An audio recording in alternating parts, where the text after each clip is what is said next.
చూసాము. నిజంగా ఎన్టీ రామారావు గారు సినిమాల్లోనే హీరో కాదు, నిజ జీవితంలో కూడా హీరో అనేది మా అందరికీ తెలిసిందే. కానీ ఆ క్రిష్ ఆ వెండి తెర మీద అట్లా పెట్టాడు.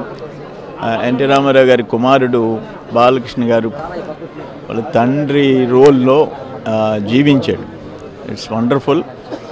మాకు దగ్గరగా తెలిసిన ఎన్టీ రామారావు గారు ముఖ్యమంత్రిగా, రాష్ట్ర పార్టీ అధ్యక్షుడిగా మేము ఆయనతో కలిసిన పనిచేసిన సంఘటనలు మాకు తెలుసు ఆయన గురించి.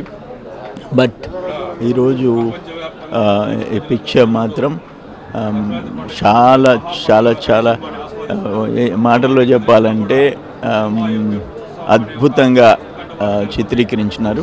స్వర్గీయ ఎన్టీ రామారావు గారి యొక్క చరిత్రను ఏదైతే బాలకృష్ణ గారు ఈరోజు వెండి తెరకెక్కించారో ఆ యొక్క సినిమా అద్భుతం, అమోఘం.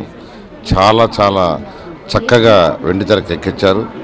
మొదటి భాగంలో ఎన్టీ రామారావు గారి యొక్క బాల్యం నుంచి ఆయన యొక్క నటనా జీవితాన్ని ఎంతో ఎంతో చక్కగా చూపించారు. ఇందులో క్రమశిక్షణ వల్ల ఏదైనా సాధించవచ్చు అనేది చాలా స్పష్టంగా ఎన్టీ రామారావు యొక్క క్రమశిక్షణ చూపించడం జరిగింది.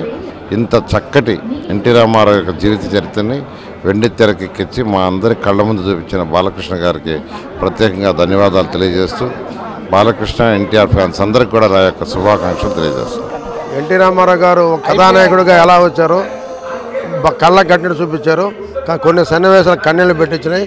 నిజంగా ఇది ఒక అద్భుత సినిమా. ఈరోజు ప్రేక్షకులు చాలా ఆనందంగా ఉన్నారు. రేపు మహానాయకుడి కోసం అందరూ ఆతృతగా ఎదురు చూస్తున్నారు. సినిమా చాలా బాగుంది.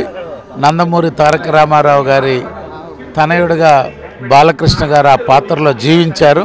అదేవిధంగా డైరెక్టర్ గారికి, బాలకృష్ణ గారికి, తెలుగు ప్రజలకి నందమూరి తారక రామారావుని మరొకసారి వారి యొక్క జీవిత చరిత్రను చూపించినందుకు తెలుగు ప్రజలందరూ కూడా సంతోషం. చిత్ర ప్రదర్శన సందర్భంగా ఇక్కడికి వచ్చినటువంటి ఏపీ కేబినెట్ మంత్రులు డాక్టర్ పొంగూరు నారాయణ, అలాగే సోమిరెడ్డి చంద్రమోహన్ రెడ్డి, అలాగే నుడా చైర్మన్ కోటమిరెడ్డి శ్రీనివాసులు రెడ్డి సహా జిల్లా అధ్యక్షులు పేద రవిచంద్ర, మిగిలినటువంటి ప్రముఖులు చెప్తున్నటువంటి అభిప్రాయం.